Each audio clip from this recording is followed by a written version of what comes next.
주인공은 누굴까요? 그렇죠. 우리 성도님들은 세상에 가장 복받은 주인공이에요. 세상 그 어느 누구보다 예수 그리스도를 통하여서 우리에게는 영원한 영생의 복을 받고, 또 우리 주님께서 우리와 함께 동행하시는 동행의 복을 받고, 또 세상 끝날까지 우리를 이끄시는 이끔의 복을 받고 있습니다. 그래서 그 주님의 복을 받는 주인공이 저와 여러분이십니다. 우리 옆에 계신 분의 당신은 세상의 영원한 복을 받은 주인공이십니다. 아멘. 요즘 새벽기도에 종말에 대한 이야기가 많이 나오고 있습니다. 그래서 지금 주님의 재림을 우리가 어떻게 잘 준비해야 될지, 그래서 주님의 재림의 때가 먼 미래가 있는 것이 아니라 오늘일 수가 있다는 거예요. 오늘선. 근데 계속 보니까 내용이 공통적으로 강조하는 내용이 두 사람이 맷돌 갈다가 한 사람은 가고 한 사람은 남고, 두 사람이 일을 하다가 한 사람은 가고 한 사람은 가고, 또 10처녀 중에 5처녀는 천국에 들어가고 5처녀는 들어가지 못하고, 또 양과 염소 비유도 양은 들어가고 염소는 못 들어가고, 그러니까 계속적으로 이분법적으로 일부 이렇게 절반은 들어가는데 절반은 들어가지 못하는 부분들을 계속 강조합니다. 그러면서 강조하는 게 뭐냐면은 구원은 철저하게 개인이에요. 물론 교회 공동체가 구원에 임하지만 내 개인이 신앙 준비가 제대로 되지 않으면은 천국에 입성할 수 없다는 사실을 열처녀 비유를 통하여서도 말씀하고 있습니다. 그래서 성도님들이 지금 오늘 이 밤에, 아니 오늘 이 순간에 예수님 오시더라도 천국 갈 확신이 있어야 돼요. 천국 갈 확신이 없으면 안 됩니다. 그래서 나는 오늘 이 순간에 예수님이 재림하시고, 아니 예수님 재림하지 않으시더라도 요즘 지구촌 곳곳에서 전쟁이 일어나요. 폭탄이 떨어져가지고 그냥 그 순간 그냥 산화되어 버리고 떠나신 분들이 한둘이 아니잖아요. 그래서 우리가 이 상황 속에서 천국 준비를 잘 해야 될 줄로 믿습니다. 우리 옆에 계신 분에게 우리 천국 갈 준비를 확실히 하십시다. 아멘. 우리 말씀 제목 두 분만 읽어볼까요? 한 영혼을 향한 예수님의 발걸음. 한 영혼을 향한 예수님의 발걸음. 지난 시간에는 이제 예수님께서 나를 따르라라고 이렇게 말씀하셨고, 또 배를 타고 가다라 지방으로 가시는데 뭘 만났죠? 엄청난 큰 풍랑을 만나게 되죠. 근데 그 풍랑의 배경이 뭐라 그랬죠? 약한 사탄 어둠의 세력들이 예수님께서 한 영혼을 구원하려고 가니까 엄청난 풍랑을 일으키면서 방해를 합니다. 여러분, 우리가 신앙생활 하면은 방해를 받아요. 근데 방해를 받는 것은 이 사탄이 하나님의 백성들을 하나님을 향하여 가지 못하도록 방해를 합니다. 그럴 때일수록 우리는 더 이를 악물고 더 하나님을 붙잡아야지 하나님의 은혜와 복을 경험할 수가 있습니다. 자, 그래서 이제 예수님께서 이 가다라 지방으로 가십니다. 그래서 8장 28절은 또 예수께서 건너편 가다라 지방에 가심에, 이 가셨는데 거기에 어떤 사람이냐면 귀신 들린 자 둘이 무덤 사이에서 나와 예수를 만나니 그들은 몹시 사나워 아무도 그 길로 지나갈 수 없을 지경이더라. 그래서 이 귀신 들린 사람이 두 사람이 무덤 사이에서 나와가지고 있어가지고 그 길이 아주 넓은 대로도 아니에요. 좁은 길인데 그 길로 사람들이 갈 수가 없어요. 누구 때문에요? 이 귀신 들린 사람 때문에요. 여러분, 귀신 들린 사람 만나봤습니까? 저는 이제 귀신 들린 사람 만나봤어요. 이 귀신 들린 사람 만나봤는데 제가 전도사 때도 이렇게 만나봤고, 총각 때도 만나봤고, 근데 귀신 들린 사람은요 굉장히 다른 면이 있어요. 근데 오늘 본문에 보면은 그 부분에 대해서 아주 자세하게 설명합니다. 이렇게 귀신 들린 자가 있는데 예수님께서 이렇게 그 밤에 굳이 큰 풍랑을 만난 그런 가운데서도 예수님께서 그 바다를 이렇게 건너가십니다. 예수님께서 건너가고자 하는 땅은 어떤 땅이냐면 이방인들 땅입니다. 대지를 치고 있기 때문에 이방인들의 땅이고 가다라 지방입니다. 그런데 왜 예수님께서 그 거친 풍랑을 뚫고 그곳으로 가셔야만 했을까? 이런 그 거친 풍랑을 뚫고 왜 가셔야만, 이방 땅으로 그렇게 가시는 그 이유가 무엇일까? 그래서 예수님께서 왜 이 가다라 지방으로 가셨을까? 예, 안 가셔도 되잖아요. 그곳에 사람들이 또 아무도 거니지 않는 그 길, 가장 무서운 그 길을 예수님께서 가십니다. 그래서 이렇게 가셨는데 이제 27절에 오면 이렇게 하면 같이 시작. 예수께서 육시에 내리심에 그 도시 사람으로서 귀신 들린 자 하나가 예수를 만나니 그 사람은 오래 옷을 입지 아니하며 집에 거하지도 아니하고 무덤 사이에 거하는 자라. 그래서 같은 본문인데, 그래서 예수님께서 그곳에 가셨습니다. 그 도시 사람들로서 그러니까 그곳에 갔는데 어떤 사람, 이 사람은 그 도시 사람으로서라고 이렇게 이야기합니다. 이 가다라 지방의 이 도시 사람인데 귀신 들린 자 하나가 예수를 만나니 그 사람은 어떻게 살고 있냐면 오래 옷을 입지 않고 있다. 오래 옷을 입지 않고 집에 거하지도 아니하고 어디에서 살아요? 무덤 사이에 거하는 자라 이렇게 이야기합니다. 무덤 사이에 거하는 자라. 그래서 이 무덤 사이가 어떤 곳일까? 우리나라처럼 무덤은 어떤 개념이죠? 땅에다 매장하잖아요. 근데 이쪽 이 유대 지역의 무덤은 땅에다 매장하는 것이 아니라 굴을 파가지고 굴 아래다가 안치하지 않습니까? 그러면은 무덤 사이에 있다는 거 어디죠? 시체가 있는 그 굴 안에서 생활을 하고 있다는 사실을 우리는 연상해 볼 수가 있습니다. 그래서 굴 안에서 생활을 하는 사람입니다. 근데 귀신 들린 자가 하나가 아니라 둘로 이렇게 나와 있습니다. 그래서 이제 마가복음 5장 4절에 오면은 이렇게 이야기합니다. 오늘 4절 5절 같이 볼까요? 이는 여러 번 고랑과 쇠사슬에 매였어도 쇠사슬을 끊고 고랑을 깨뜨렸음이로라. 그리하여 아무도 그를 제어할 힘이 없는지라. 밤낮 무덤 사이에서나 산에서나 늘 소리를 지르며 돌로 자기의 몸을 해치고 있었더라. 그래서 이 귀신 들린 사람은 어떤 상태냐면은 고랑과 쇠사슬에 매였습니다. 예, 고랑과 쇠사슬, 여러분 쇠사슬이 얼마나 강력합니까? 근데 쇠사슬을 꽁꽁 사람들이 아마 묶은 것 같아요. 묶고 또 고랑을 채가지고 나무에다 묶든지 그렇게 해서 움직이지 못하도록 그렇게 해놨어요. 그런데 얼마나 힘이 세든지 그 고랑과 쇠사슬을 어떻게 해요? 마치 삼손처럼 그냥 팍 했더니 다 끊어져 버린 거예요. 예, 마치 삼손처럼 그냥 힘이 얼마나 세든지 고랑이고 쇠사슬이고 다 그냥 끊어버리는 것이죠. 그래서 그리하여서 아무도 그를 제어할 힘이 없는지라. 예, 제어할 힘은 없어요. 그래서 이 귀신을 이제 만나보니까요 얼마나 힘이 센지 몰라요. 저도 이제 총각 때만 만나보는데 힘이 너무나도 세요. 그래서요 제어할 힘이 없는 거, 진짜 제어할 힘이 없어요. 그래서 아무리 이렇게 잡으려고 해도 안 되는 거죠. 워낙 힘이 세요. 예, 그리고 또 밤낮 어디에서 지내냐면은 무덤 사이에서나 산에서나 거기서 지내는데 무슨 소리는 밤낮 소리를 질러요. 이 소리를 질러요. 소리를 지르면서 그 다음에 돌로 자기의 몸을 어떻게 합니까? 막 상하게 하는 것이죠.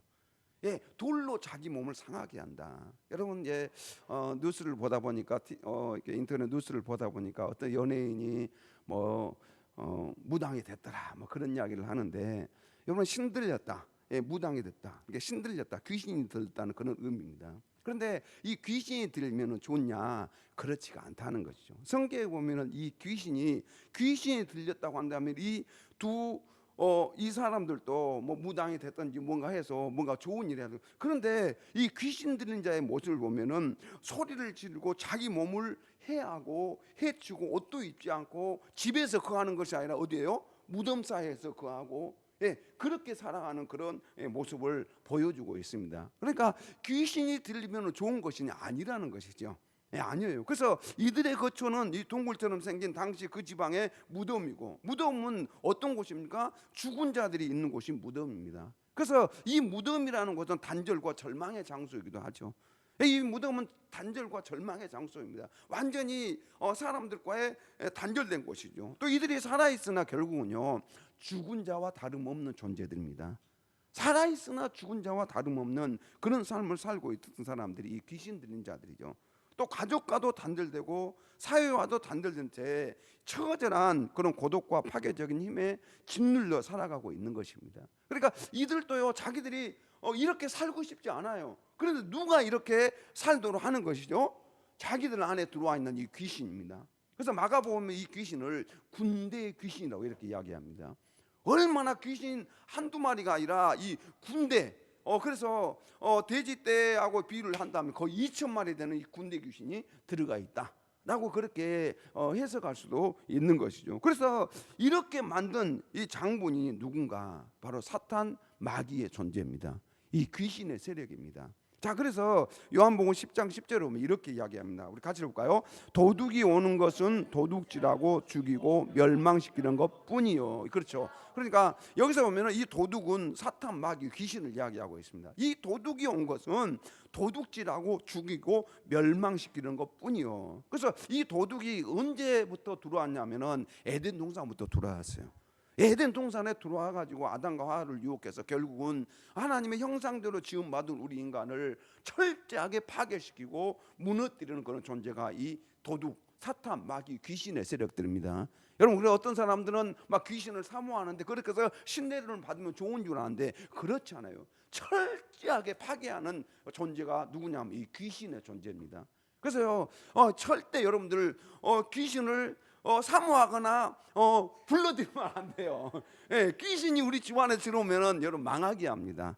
망하게 하는 거예요. 그래서요, 이 귀신 도둑이 오는 것도 도둑질하고 죽이고 멸망시키는 거. 그러니까 귀신 들린 이 사람이 얼마나 비참하게 살아가고 있는지를 성경은 극명하게 보여주고 있는 것이죠. 그래서 마귀 사탄은 사람을 속이고 영적으로 파멸시킵니다. 파멸시키고 결국은 이 파멸로 이끌어갈 뿐만 아니라 이 사탄 마귀는 완전히 우리를 멸망시키는 것이죠. 그래서 이제 베드로전서 5장 8절 오면은 이 사탄 마귀가 뭐 하냐면은 두루 돌아다니면서 어떤 사람을 찾아요?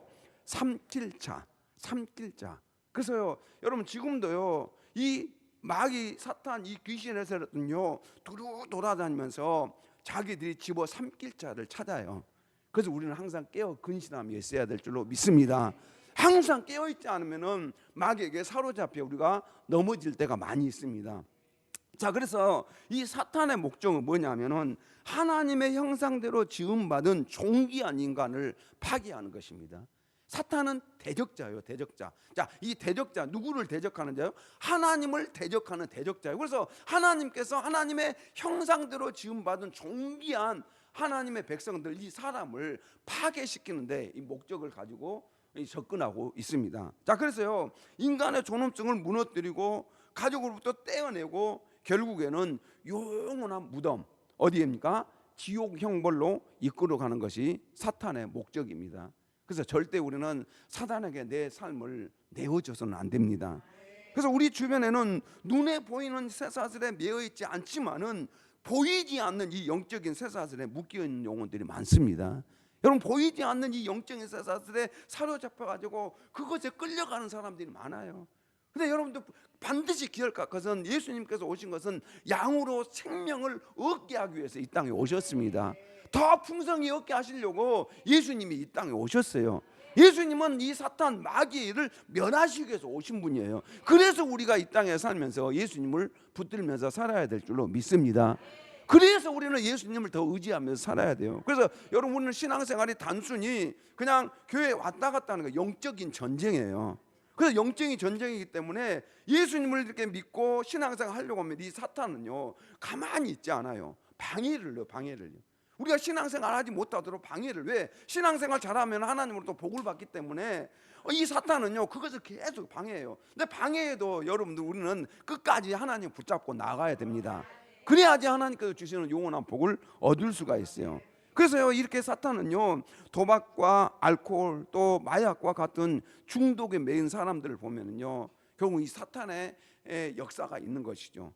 우울증과 상처로 인해 자기 자신을 찌르며 파괴하는 사람들, 돈과 권력이라는 우상에 사로잡혀 있는 영혼들, 이러한 사람들이 얼마나 주변에 많이 있는지 모릅니다. 그래서 세상이 포기하고 가족조차도 포기한 그 무덤을 향해 예수님께서 발걸음을 옮기시는 것을 볼 수가 있습니다. 바로 이것이 복음입니다. 예수님께서 하늘 보좌에서 이 땅에 내려오신 것은 사탄에 사로잡혀 가지고 모든 것들을 파멸의 길로 가고 있는 우리를 구원하시기 위해서 예수님께서 하늘 보좌에서 여기까지 달려오셨어요. 저와 여러분들을 만나려고 달려오셨어요. 믿습니까? 네, 그래서 이것이 복음이에요. 그래서 아무도 지나가려 하지 않는 이 끔찍한 길을 누가 가셨습니까? 예수님께서 십자가를 짊어지고 가셨습니다. 여러분, 아무도 그 십자가를 지지 않으려고 하는데 예수님께서 그 십자가를 짊어지고 가셔서 우리를 죄와 사망의 법에서 해방시켜 주셨습니다.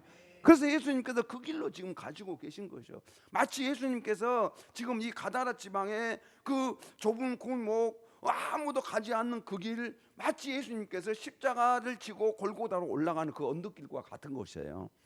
예, 그 언덕길과 같은 곳입니다. 그래서 그 길을 지금 예수님께서 걸어가고 있는, 뚜벅뚜벅 가고 계신 거죠. 왜냐하면 이 어둠의 세력들에게 잡혀 있는 영혼들을 예수님께서 해방시켜서 가시는 것입니다. 여러분, 그래서 우리 인생에 어떠한 문제에 사로잡혀 있어도 예수님이 오시면은 해방됩니다.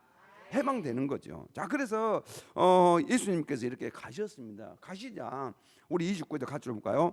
이에 그들이 소리질러 이르되 하나님의 아들이여 우리가 당신과 무슨 상관이 있나이까?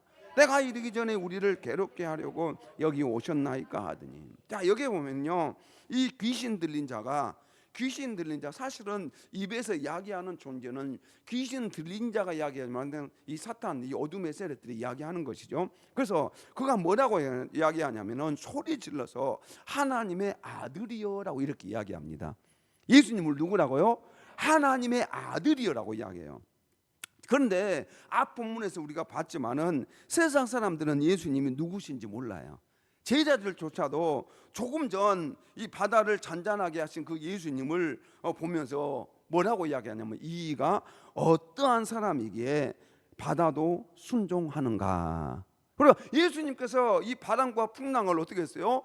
예, 잠잠하라 명하시니까 이 바람과 풍랑도 잠잠해졌어요. 그러니까 제자들과 또 사람들이 뭐라고 이야기하냐면은 이르되 이가 어떠한 사람에게 바람과 바다도 순종하는가. 그래서 예수님이 하나님의 아들이라고 제자들의 입에서 아직까지 고백하지 않는 그런 상태입니다. 그런데 이 사탄, 어둠에서도 이 귀신은 뭐예요? 예수님이 하나님의 아들이라는 것을 명확하게 알고 있었다는 것이죠. 명확하게 알고 있었다는 것입니다.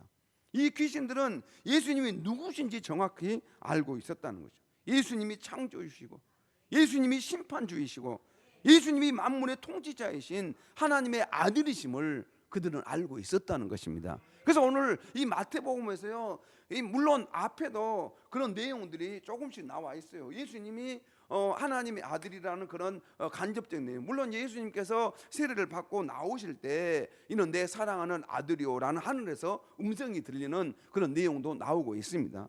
그러나 마태복음 4장에 보면은 예수님을 마귀가 시험할 때 있습니다. 그때 예수님을 뭐라고 지칭하냐면은 하나님의 아들이여든 뛰어내리라 이렇게 이야기합니다. 그러니까 이 마귀는요, 예수님이 누군지 알아요? 예, 예수님이 하나님의 아들이라는 사실을 명확하게 알고 있어요. 그래서 이 마귀, 이 귀신의 세력들은요, 예수님이 하나님의 아들이라는 사실을 그들은 알고 있었습니다. 그래서 오늘 본문에서 하나님의 아들이여라는 칭호를 사용합니다. 인간의 눈으로 알아볼 수 없는 예수님의 정체를 즉석에서 식별함과 동시에 예수님으로 인해 자신들의 영역이 뿌리째 지금 흔들리고 있다는, 위협받고 있다는 사실을 이 귀신의 세력들은 깨닫고 있는 것이죠.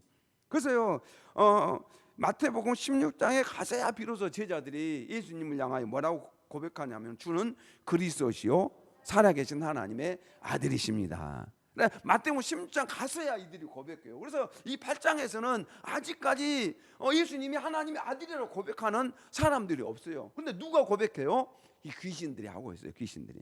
그만큼 이 귀신들은요, 예수님이 어떤 존재인지 알고 있는 그런 존재들입니다. 그러나요, 이 귀신들이 알고는 있지만은 그들은 예수님을 믿지 않습니다. 믿을 수가 없어요. 예, 이들은 더 이상 예수님을 알고는 있지만은 믿을 수가 없어요. 예, 믿을 수가 없는 그런 존재입니다. 자, 그래서 이제 이들이 소리 질러서 하나님의 아들이여라고 이렇게 이야기하면서 우리가 당신과 무슨 상관이 있나이까? 때가 이르기 전에 우리를 괴롭게 하려고 여기 오셨나이까? 라고 이렇게 묻습니다. 아니, 왜 벌써 오셨습니까? 왜 오셨습니까? 라고 이렇게 이야기해요. 그래서 귀신들은 예수님 앞에 서자마자 두려움에 떨는 것이죠. 마귀는 세상에서 가장 강한 척하면서 사람들을 억압하고 조종하는 존재가 마귀예요. 여러분, 그래서 이 마귀가요, 이 귀신 사탄이 사람들을 굉장히 무섭게 해요. 여러분, 그래서 마귀가 좀 무서운 것 같잖아요. 그러나 여러분, 이 마귀는요 아무것도 아닙니다. 절대 여러분들이 마귀, 귀신, 이 어둠의 세력들을 두려워해서는 안 돼요. 그래서 이렇게 자기들이 가장 힘이 세는 것처럼 강한 척 합니다. 그러나요, 만왕의 와신 예수님 앞에 벌벌 떠는 피조물에 불과합니다. 아무것도 아니에요. 그래서 예수님 앞에 와가지고 벌벌 떠면서 뭐예요? 우리가 당신과 무슨 상관이 있나이까? 때가 이르기 전에 우리를 괴롭게 하려고 여기 오셨나이까? 예수님이 하나님의 아들이심을 즉각 알아보고 이렇게 벌벌 떨고 있는 것을 볼 수가 있습니다. 예수님께서는 그들과 길게 싸우시거나 어떤 복잡한 의식을 행하실 필요도 없어요. 여러분, 예수님은 이 마귀하고요 길게 싸우거나 그렇게 할 이유도 없어요. 사실은 게임이 안 되는 거죠. 그래서요, 이들이 때가 이르기 전에 우리를 괴롭게 하려고 오셨나이까라는 이 의미는 두 가지로 나눠볼 수 있는데, 하나는 귀신들은 종말의 때가 이르면 자신들이 하나님의 심판을 받아 멸망하리라는 것을 너무나도 잘 알고 있었습니다. 그러니까 여러분, 이 귀신들은요 이제 어떻게 된다고요? 반드시 종말의 때 하나님의 심판을 받아서 멸망됩니다. 멸망받아 어디로 가요? 영원한 감옥인 지옥으로 들어가요. 영원한 감옥이 지옥으로 들어갑니다. 두 번째는 뭐냐면은 그때 때가 이르기 전에, 이 때가 이르기 전에 그 때에 대해서 이야기해요. 때가 아직 이르지 않았다는 것도 알고 있습니다. 그래서 그들은요 예수님께서 너무 빨리 일찍 오셨다는 거예요. 자신들의 영역을 위협한다고 항의하고 있습니다. 그래서요 신학적인 용어로 많이 이렇게 써요. 이미와 아직이요. 이미 하나님의 나라는 임했습니다. 그러나 아직 완성되지 않았어요. 예수님께서 재림하신 그날이 하나님 나라가 완성된 날입니다. 자, 그래서요 여러분, 그래서 이미 예수님께서 사탄의 머리를 깨부셨어요. 그럼에도 불구하고 우리가 주님이 재림하시는 그날까지는 영적인 전쟁 가운데 놓여 있습니다.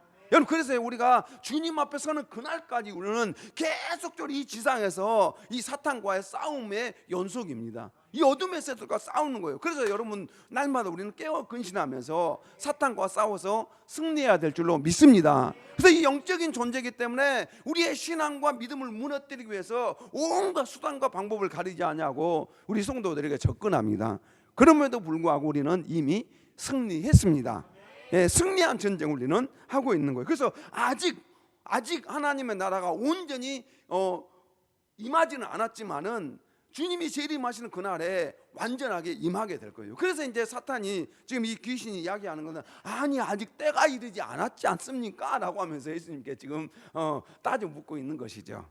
자, 그러자 마치 멀리서 많은 돼지떼가 먹고 있는데라. 근데 마치 이 가다라 지방에 돼지를 치고 있는 거 보니까 이방인들이라는 것을 알 수가 있습니다. 그래서 마치 많은 돼지떼가 먹고 있습니다. 갑자기 또 돼지가 등장할까요? 양이 등장하거나 뭐 소나 뭐 이런 동물들이 등장하면 좋은데 또 갑자기 돼지가 등장해요. 돼지떼가 나옵니다. 자, 그래서 31절 시작. 귀신들이 예수께 간구하여 이르되 만일 우리를 쫓아내시려면 돼지떼에 들여 보내주소서 하니. 이 귀신들이 뭐라고 그래요? 예수님께 우리를 쫓아내시려면 어디로? 돼지떼에 들여 보내주소서라고 이렇게 간구하고 있습니다. 돼지떼가 나오고 있어요. 자, 그래서 예수님께서 오늘 본문에 보면은 예수님은 단 한마디만 딱 나오고 있어요. 단 한마디만. 그래서 마태의 해석과 예수님은 단 한마디만 나오고 귀신들의 이야기만 더 많이 나와요. 자, 그래서 예수님께서 단 한마디 하십니다. 우리 같이 시작. 그들에게 가라 하시니 귀신들이 나와서 돼지에게로 들어가는지라. 온 때가 빗달로 내리달라 바다에 들어가서 물에서 몰사하거늘. 예수님은 많은 말을 하지 않으셔요. 단 한마디 뭐라고요? 가라. 믿습니까? 여러분, 예수님께서 이 가라 이렇게 명령할 때 귀신은 떠나갑니다. 여러분, 그래서 우리 성도님들은 귀신하고 많이 오랫동안 싸울 이유도 없어요. 예수님의 이름으로 떠나가라 하면은 귀신은 떠나갑니다. 여러분, 그래서요 우리 마음과 생각과 우리 삶에 틈타고 있는 이 어둠의 세력들 나사렛 예수의 명하노니 떠나가라 라고 명령할 때 떠나가게 될 줄로 믿습니다. 예수님의 이름은 이름은 권세가 있습니다. 자, 그래서요, 예수님은 그냥 여러 말 하지 않으셨어요. 가라. 어떻게 하셨을까요? 큰 소리로 하셨을까요? 작은 소리로 하셨을까요? 아주 작은 소리로 하셨을까요? 어떤 목소리로 하셨을까요? 예. 사실은 그게 중요한 건 아니죠. 예, 크든 작든, 예, 그것은 중요한 거 아니에요. 예수님 입에서 나온 말씀이 중요한 것입니다. 예수님의 그 말 한마디 그냥 작게 하셨어요. 가라. 이렇게 했음에도 불구하고 이 귀신은 어때요? 벌벌 떨면서 다 도망간 거예요. 뭐 큰 소리로 가라! 라고 이렇게 하실 수도 있어요. 그럼에도 불구하고 물론 제자들이 들었기 때문에 이 말씀을 기록했을 거니까 제자들 귀에 들릴 정도로 예수님께서 말씀하셨겠죠. 어쨌든 간에 예수님의 그 말 한마디에는 권위와 능력이 있습니다. 예, 능력이 있어요. 그래서 이 짧고도 강력한 한마디에 이 귀신들이 즉시 그 사람에게서 나와 돼지떼기로 들어갔고 온 떼가 빗달로 내리달라 몰사했다라고 이렇게 나옵니다. 그래서 이제 주보에다가 제가 그 부분을 한번 그림을 이렇게 AI에다 부탁해서 그렸어요. 예, 그래서 나오는데, 예, 이 돼지떼가 나와가지고 어떻게 합니까? 다 이 바다에 그냥 뛰어 들어가요. 다 뛰어 들어가. 거기서 몰사했다. 결국은 이 종말의 때에 이 악한 마귀 귀신의 세력들이 몰사한다는 그런 의미가 여기에 포함되어 있습니다. 그래서 여러분 결국은 이 어둠의 세력들은요 다 몰사합니다. 몰사해. 믿습니까? 예, 더 이상 여러분들 이 귀신에 대해서 두려워할 필요가 없습니다. 그래서 우리가 믿는 예수님은 사탄의 머리를 상하게 하신 승리의 주님이십니다. 그래서 우리의 삶에 어떤 악한 영적인 억압이 있습니까? 끊어지지 않는 이 죄의 사슬, 또 내 힘으로 도저히 해결할 수 없는 이 깊은 어둠의 문제, 여러분 그것에 대해서 더 이상 두려워하지 마십시오. 여러분 우리 안에 계신 예수 그리스도는 세상의 그 어떤 영보다 크시고 강하십니다. 그래서 예수님의 이름 앞에 모든 어둠의 권세는 떠나가게 되어 있습니다. 그래서 여러분 우리가 신앙생활 자체가 영적 전쟁이기 때문에 여러분들 마음에 어두운 생각들이 들어오면은 나사렛 예수의 이름으로 명하는 이 어두운 생각, 이 귀신의 세력들 떠나가라 명령하면은 떠나갑니다. 그래서 여러분 우리가 항상 선포를 많이 하시면 돼요. 네, 선포하세요. 그리고 또 우리의 이 몸의 질병도 마찬가지요. 예수의 이름으로 명하는 이 약한 질병아 떠나가라 라고 우리가 명령할 때 하나님께서 역사를 일으켜 주실 줄로 믿습니다. 자, 그래서요 우리를 괴롭히는 모든 결박은 예수 그리스도의 십자가의 보혈과 그분의 권위 있는 말씀 앞에 완전히 끊어졌음을 믿으시길 바랍니다. 여러분 우리에게 있는 모든 저주의 세력들은 예수님의 십자가의 능력으로 다 끊어졌습니다. 여러분 그래서 우리 성도님들이 예수님의 이 십자가의 능력으로 나는 해방되었다는 사실을 확신하고 사시기를 바랍니다. 그래서 빌립보서 2장 9절 10절 같이 읽을까요? 이름으로 하나님이 그를 지극히 높여 모든 이름 위에 뛰어난 이름을 주사 하늘에 있는 자들과 땅에 있는 자들과 땅 아래에 있는 자들로 모든 무릎을 예수의 이름에 꿇게 하시고, 그래서 하늘 땅 아래에 있는 모든 이 어둠의 세력들을 예수의 이름에 예수님 이름 앞에 무릎을 꿇게 하셨습니다. 그래서 그 어떤 세력도요 더 이상 힘을 쓰지 못합니다. 그래서 여러분 우리가 예수의 이름으로 승리하시기를 주님의 이름으로 축복합니다. 그래서 이렇게 많은 돼지떼에게 들어갔습니다. 그래서 마가복음에서는 2,000마리나 된다고 이렇게 말하고 있습니다. 제가 어제 인터넷 찾아보니까 돼지 90kg 한 마리에 약 55만에서 60만 원 정도 나가더라고요. 60만 원. 그래서 계산을 해봤더니 12억인가? 그 정도 나와요. 그래서 와, 굉장하다. 적은 액수가 아니잖아요. 여러분 이 돼지 그것도 적은 숫자가 아니잖아요. 뭐 10마리도 아니고 2,000마리도 2,000마리면 얼마나 많은 돼지입니까? 근데 수억에서 수억 원에 달하는 엄청난 재산이죠. 그래서 예수님께서는 그 돼지떼가 몰사당할 것을 아시면서 왜 돼지떼로 들어가도록 허락하셨을까? 이것은 우연한 일어난 일이 아니라는 것이죠. 그것은 바로 한 영혼의 가치는 이 세상의 그 어떤 물질과도 수천 마리의 이 돼지 떼와도 바꿀 수 없다는 사실을 보여주고 있습니다. 그러니까 아마 이 가다라 지방의 이 사람들이 지금 귀신 들려서 고통을 당하고 있는 그 두 사람보다 지금 그들은 거기에는 관심이 없었던 것 같아요. 거기에는 관심이 없고 이 돼지 치는 데에만 아주 관심이 많이 있었던 것 같습니다. 왜 돼지에게 그렇게 하셨을까? 거기에 그래서 돼지를 사고 팔고 하는 데만 아마 이 지방의 주요 특산물이 돼지인 것 같아요.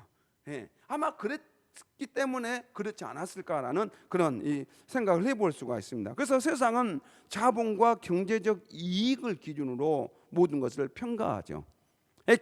그래서 경제적 이익을, 그래서 사람의 생명보다 돈이 우선시되는 시대에 우리가 살고 있지 않습니까? 돈 몇 푼 때문에 사람 생명을 죽이고 살리기도 하지 않습니까? 그래서 짐승 2,000마리 재산의 가치가 귀신 들려 무덤에 버려진 두 사람의 목숨보다 훨씬 중요하다고 생각한 것이 세상의 계산법이라는 것이죠. 여러분은 어떻게 생각하십니까? 한 영혼이 정말 세상과 바꿀 수 없는 귀한 영혼의 가치를 지니고 있는지, 아니면은 이 세상의 물질과 우리는 비교해서 물질이 더 높이 올라가면 이 영혼의 가치는 아주 낮아지게 되는 것이죠. 그래서 아마 그 동네 사람들의 태도를 보면 두 사람의 영혼보다 돼지에 더 관심과 애정을 쏟은 것 같습니다. 더 많은 관심과 애정을 쏟아요. 그래서 저 쓸모없는 미치광이 두 사람을 살려내려고 내 아까운 돼지 2,000마리를 희생시킨다고? 절대 그럴 수 없지. 그래서 이 사람들은 그 희생된 2,000마리 때문에 분노하는 것을 볼 수가 있습니다. 예수님의 눈에는 무덤 사이를 헤매며 짐승 떼서 살아가고 있는 그 버림받은 그 영혼에게 예수님의 관심은 있습니다.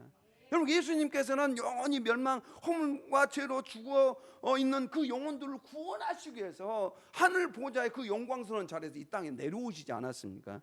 예수님의 관심은요, 저와 여러분의 그 영혼을 구원하시기 위해서 이 땅에 오신 것이고 십자가에 못 박혀 피 흘려 죽으신 것이죠. 그래서 예수님께서 그 한 사람, 그 한 영혼을 살리기 위해서라면 폭풍우를 만나더라도 그 바다를 건너와야 했던 것이죠. 돼지 2,000마리가 아니라 2만 마리, 아니 온 우주를 다 내어주어도 아깝지 않으셨던 것이죠. 예수님은 그 한 영혼을, 그리고 저와 여러분을 살리기 위해서 자기 목숨을 십자가에 대속물로 내놓으셨습니다. 우리를 살리기 위해서 예수님께서 십자가에 피 흘려 죽으셨어요. 그래서 주님께서 지신 그 십자가, 나를 살리기 위해서 주님께서 그 십자가에 매달리셨습니다. 그래서 디도서 2장 14절에 보면 그가 우리를 대신하여 자신을 주심은 모든 불법에서 우리를 속량하시고 우리를 깨끗하게 하사. 그래서 우리를 대신하여서 십자가에 자신을 내주신 거, 우리를 죄에서 구원하시기 위해서 십자가에 못 박혀 피 흘려 죽으셨습니다. 여러분, 이 도둑, 이 사탄, 마귀는요 사실 유괴범입니다. 하나님의 백성들, 하나님의 형상으로 지음받은 하나님의 백성들을 유괴해 가지고 자기가 앞으로 갈 그 지옥으로 끌고 가기 위해서 수많은 사람들을 오늘도 지금도 유혹하고 있습니다. 미혹해서 또 이단에 빠지게 하고 죄를 짓게 하고 그렇게 해서 끌고 가고 있는 거죠. 여러분, 우리는 그 사단의 유혹에 끌려가면 안 됩니다. 그 결박들을 끊어버려야 돼요. 예수의 피로 끊어버려야 됩니다. 믿습니까? 예수의 피로 그냥 완전히 그 결박들을 끌고 우리는 새로운 피조물이잖아요. 예수님 안에서 우리는 새로운 피조물이 됐기 때문에 새로운 삶을 살아야 되는 것이죠. 여러분, 그래서 예수님께서 이런 말씀하십니다. 우리 요한복음 10장 10절부터 11절 시작. 도둑이 오는 곳은 도둑질하고 죽이고 멸망시키는 것뿐이요, 내가 온 것은 양으로 생명을 얻게 하고 더 풍성히 얻게 하려는 것이다. 나는 선한 목자라. 선한 목자는 양들을 위하여 목숨을 버리거니와. 그래서 예수님께서 이 땅에 오신 것은 양으로 생명을 얻게 하기 위해서, 더 풍성히 얻게 하려고 예수님께서 이 땅에 오셨습니다. 그리고 예수님은 선한 목자로서 양들을 위해서 목숨을 버리시기 위해서 이 땅에 오셨습니다. 여러분, 예수님은 죽고 우리를 살리시기 위해서요. 예수님 자신은 십자가에 죽으시고 우리를 살리시기 위해서 이 땅에 오셔서 고난 당하신 것이죠. 그래서 이 놀라운 주님의 사랑이 우리를 살려내셨습니다. 믿습니까? 그래서 우리가 세상에서 볼 때 보잘것없고 때로는 무덤 사이에 헤매는 것처럼 또 비참할지라도 주님은 우리를 위해 자신의 모든 것을 내어주셨습니다. 주님은 저와 여러분들을 위해서 자신의 모든 것, 물과 피까지 다 쏟으시고 모든 것들을 우리를 위해서 내어주신 분이십니다. 그래서 하나님이 세상을 이처럼 사랑하사 독생자를 주셨으니 이는 그를 믿는 자마다 멸망하지 않고 영생을 얻게 하려 하십니다. 그래서 주님의 이 마음, 한 영혼을 천하보다 귀하게 여기시는 이 마음이 우리 교회의 마음이고 우리 성도들의 마음이 되어야 될 줄로 믿습니다. 여러분, 그 한 영혼 때문에 예수님께서는 그곳에 그 좁은 길로 그냥 예수님께서 뛰어가셨던 것이죠. 여러분, 그래서 이제 치던 자들이 달아나 가지고 시내에 들어갑니다. 이 모든 일과 귀신 들린 자의 일을 다 고합니다. 여러분, 그러면 어떻게 해야 되는가? 동네 사람들이 진과 꽹가리를 가지고 어떻게 해야 돼요? 장구를 치면서 환영하고, 와, 우리 동네 사람, 분명히 성경에서 보니까 자기 동네 사람, 그 마을 사람들입니다. 그러면 이 사람이 나의 가족일 수 있고 친척일 수 있고 친구일 수 있고 또 그동안 함께 놀았던 사람일 수 있잖아요. 예, 그러면은 사람들이 떡을 하고, 와, 이제 죽었다가 다시 살아났다. 누가 뭐 15장에서 나왔던 그 둘째 아들이 살아난 것처럼, 그래서 막 반기면서 이렇게 잔치를 벌여야 되는 거 아닙니까? 그런데 그렇지 않은 것을 볼 수가 있어요. 사단의 결박에서 풀려나 온전한 정신이 된 그 사람을 동네 사람들이 보았었는데, 또 그런데 그들을 이렇게 환영하지 않았습니다. 우리 마을에 골칫거리였던 저 불쌍한 사람들이 마침내 고침을 받았구나, 하나님의 아들이 우리 마을을 구원해 주셨구나 하면서 마땅히 하나님의 아들 예수님을 경배해야 되는데 그렇지 않아요. 우리 34절 가지고 가 시작. 온 시내가 예수를 만나려고 나가서 보고 그 지방에서 떠나시기를 간구하더라. 여러분, 어떻게 또 떠나시라고 간구합니까? 여러분, 그들이 그 아주 지름길, 그 골목길을 다닐 수가 없었잖아요. 무서워가지고. 그런데 이제 그 귀신이 떠나가고 이 사람이 온전하게 이제 옷을 입고 새롭게 자기 집으로 돌아가게 됐어요. 그런데 동네 사람들이 어떻게 합니까? 예수님 가십시오. 우리 마을에 계시면 안 됩니다. 왜 그러면 예수님 쫓아냈을까요? 이유가 뭘까요? 예수님이 더 계시면 이제 앞으로 소요, 소. 이제 돼지 2,000마리가 아니라 소 2,000마리. 예. 아마 분명히 그런 계산을, 경제적인 계산하는 거죠. 아, 예수님 더 계셨다가는 우리 집 기둥뿌리도 다 날아가겠네. 아마 이 생각을 한 것 같아요. 그래서요, 예수님께, 예수님 여기 계시면 우리 집 기둥뿌리 다 뽑혔습니다. 이제 그냥 가십시오라고 이렇게 한 것 같습니다. 여러분, 이들은요 자신들의 재산이 날아간 것이 한 영혼을 구원하는 것보다 더 그들의 마음을 상하게 했다는 것이죠. 예수님이 이 마을에 더 머물다가는 자신들의 남은 재산마저도 다 사라질까 봐 두려웠던 것이죠. 예수님은 전능하신 능력과 권능을 보고서도 이 영적인 구원보다는 육적인 재물을 선택하는 그 마을 사람들의 모습을 볼 수가 있습니다. 여러분, 우리도 속으로 예수님 적당히 멀리 좀 계셔 주십시오. 내 삶에 너무 깊이 개입하지 마십시오. 그래서 주님을 믿긴 믿겠지만은 내 재산, 내 이익에 손해를 끼친 일은 사양하겠습니다 라면서 예수님을 내 삶의 변두리로 내밀고 있지는 않는가? 가다라 지방 사람들은 빛보다 어둠을, 한 영혼보다 돼지를, 구원자보다도 돈을 더 사랑했음을 볼 수가 있습니다. 그 결과 그들은 영원한 생명의 길에서 스스로 벗어나고 말았다는 것이죠. 영원한 생명 되시는 예수님이 그 지방, 가다라 지방 마을에 왔을 때 그들에게는 철회의 복을 받을 수 있는 중요한 기회였던 것이죠. 그런데 그들은 그 기회를요 차버렸어요. 예수님이 우리 가정에, 내 마음속에 들어오셨는데 우리는 그 예수님을 거절하고 예수님께 적당히 하시라고 하면서 우리는 예수님을 더 이상 받아들이지 않는 우리의 모습을 발견하게 됩니다. 오늘 시간도 사단에게 잡혀 무덤 사이를 헤매며 쉬는 많은 수많은 영혼들이 있습니다. 우리는 그 한 영혼을 돼지 2,000마리보다 귀하게 여기는 예수님의 시선으로 바라보아야 될 줄로 믿습니다. 그 한 영혼을 바라보실 때 여러분, 우리는 경제적인 어떤 관점을 가지고 바라보면 안 돼요. 우리의 신앙생활은 절대 경제적인 것과 비교하면 절대 안 됩니다. 여러분, 우리의 영적인 이 신앙생활은요 절대 경제적인 것에 여러분들 비교하면 절대 안 됩니다. 돈이나 세상의 이익 때문에 생명을 살리고 복음을 전하는 일을 포기하고 있지는 않는가? 내 삶의 손해를 감수하고서라도 추구하는 한 영혼을 살려내는 일에 헌신하는 것이 참된 제자의 길입니다. 그래서 여러분, 풍랑을 뚫고 오직 한 사람을 살리기 오셨던 그 예수님의 발걸음이 오늘 이 예배를 드리는 저와 여러분의 심령 가운데, 그리고 우리가 기도하고 있는 잃어버린 그 영혼들에게 닿기를 간절히 소망합니다. 주님이 베푸신 그 구원의 기쁨이 우리 교회와 가정에 충만하시기를 예수님의 이름으로 축복합니다. 아멘. 이 말씀을 생각하면서 우리 함께 기도하도록 하겠습니다.